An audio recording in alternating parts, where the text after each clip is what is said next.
Annyeonghaseyo! This is Con and welcome to my channel. So guys, ito na po ang aking part 16 ng unboxing. So sa video na to, syempre hindi mawawala ang mga BT21 merch. Meron din akong album, isang album na i-unbox. Meron din tayong Teazen and last, meron din po akong i-unbox na BTS na Perfume. So, please stay tuned para alam po ninyo kung sinong member yung i-unbox ko sa Perfume. So, let's start now the unboxing, guys. So, let's start now the unboxing. So, itong dalawang plastics na to, ito yung i-unbox natin for this video. So, let's start with this one muna. So, unahin natin yung mga merch, yung mga items na nabili ko kay Your Little Shop.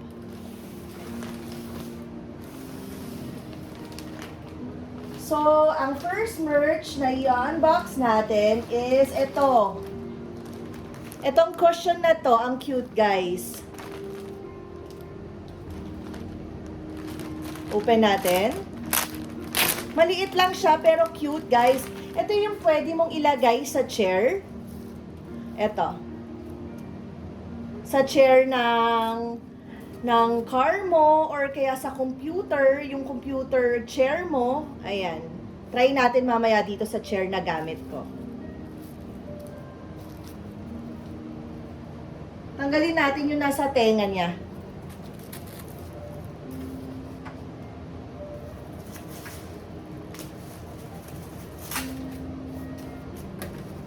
Cute to, guys.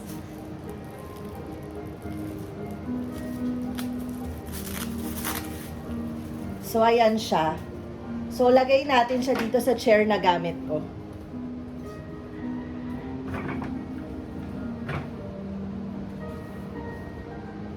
Yan, pwede mo siyang ilagay pa ganyan, no? Ganyan, guys. So, yun next na item na tayo. Seller. Nakabili din ako sa kanila ng BTS na Fila blanket. Open natin, guys. Ito, maganda to gamitin pag magta-travel ka. Medyo maliit lang tong blanket na to, eh, oh.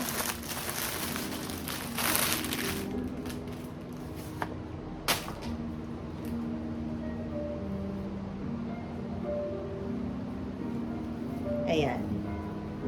Hindi siya kalakihan, guys, ha. Parang lap blanket siya. Pwedeng gamitin pag magta-travel or kaya pag nag-work ka, lagay mo sa likod mo. Maganda, guys. Ito yung print niya, Fila, may BTS logo tsaka BTS na nakalagay.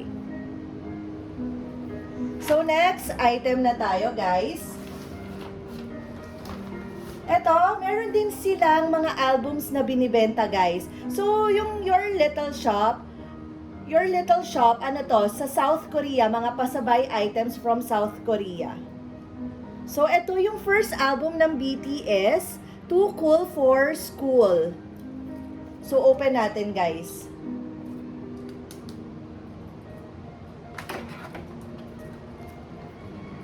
So, hindi lang tayo puro new albums. Siyempre, kailangan din ng mga old, lalo na ito yung first album ng BTS, guys. Ito yung front, ito yung back, yung side. So, yung songs nandito sa likod. Ako, open na natin, guys. Ito na yung CD niya. Ito na yung photo book. Sino kaya, guys, ang makukuha kong random pick? So, si Jimin. Ang gwapo ni Jimin. Si JK. Anong mga inclusion? So, ito, meron siyang pa-photo card, guys. So, ito na yung kanyang photo book. Itong part na to parang matigas siyang foam, yung lalagyanan ng CD. Ito na yung mga boys.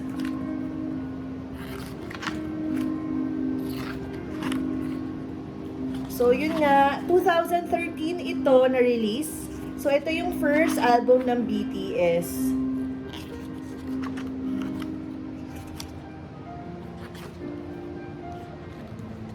So, ito na lahat, guys. So, yun lang ang laman. Photo book, CD, and itong postcard.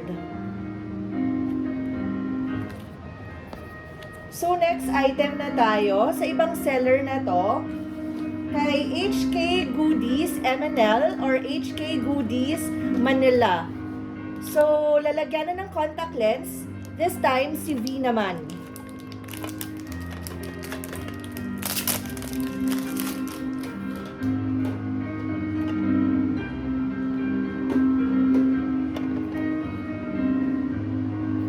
Open natin.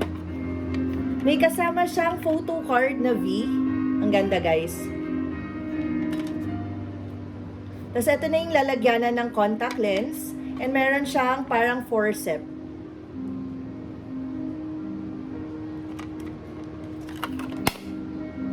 Next item.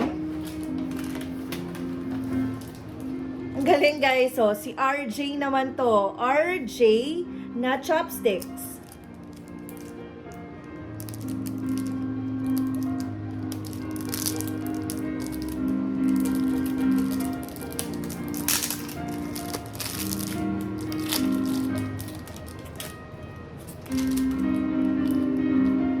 Ang kulit, 'di ba? May chopsticks din si RJ. So, ito naman, guys, sa ibang seller na to, nabili ko naman to kay Tamina Korean Store. So, eto, guys, nakabili ako kay Tamina Korean Store kasi meron din silang parang mini groceries ng mga Korean Korean food, Korean snacks. So, nakabili ako sa kanila ng Teazen na kombucha. So, sino ba ang umiinom nito? Si JK, guys. Meron siyang video, yon nga. Tinanong kung ano yung iniinom niya. Sabi nga niya, kombucha nga daw. So, this one is Teazen. Maraming magandang good to sa ating health. Nabasa ko yung review, yun nga, maganda nga to sa ating health. So, yun, napabili din ako.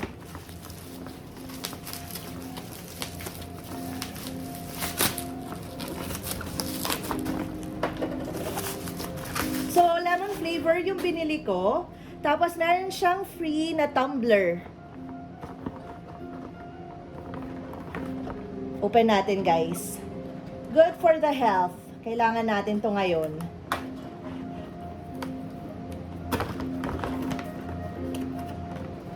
So, ito yung tumbler na free.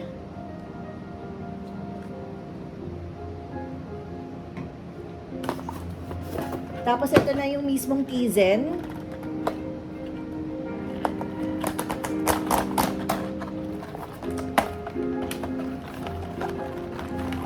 So, yan.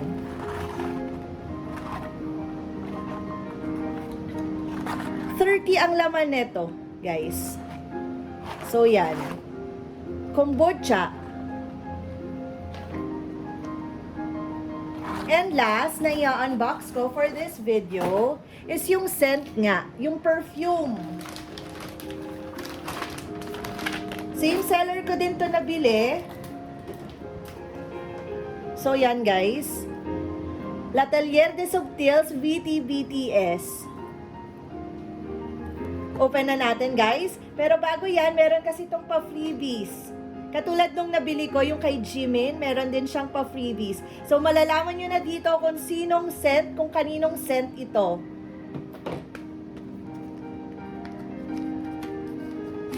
So, hindi lang tayo puro Jimin or Chimi, guys, ha, sa video na to. So, sino kaya to? Kung di si Worldwide Handsome, si Jin. So, open na natin yung perfume ni Jin.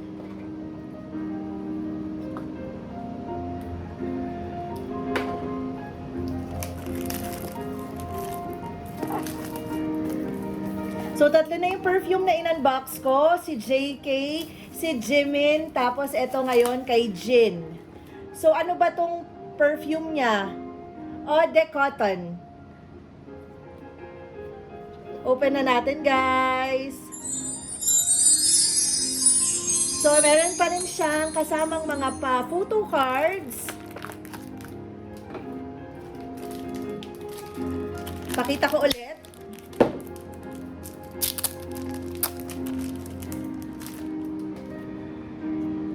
Yung group, ayan na nga, tagdadalawa, kada members. Si Jin, JK, si V nasama doon.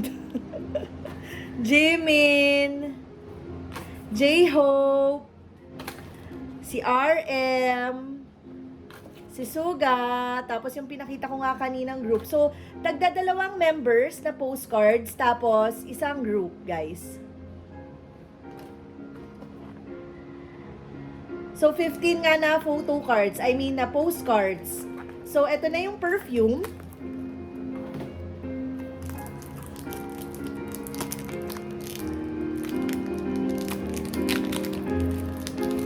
ml na perfume. So, ito yung scent again ni Worldwide Handsome Jin. You know?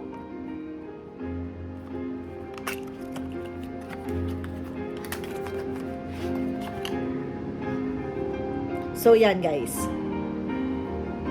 Spray natin.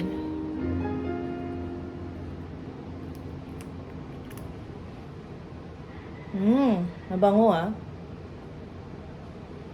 Again, mild lang siya. Mas mild siya dun sa perfume ni JK.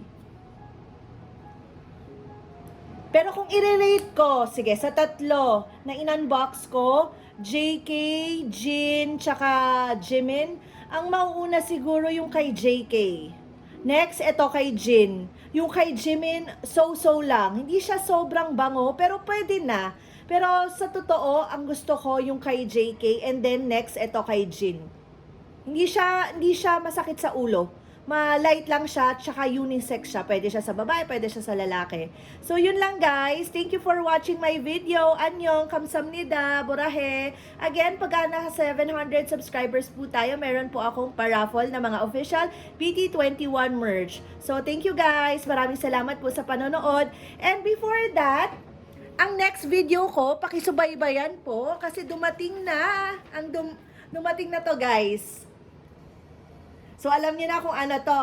So, eto na yung i-unbox ko sa aking next video. So, thank you!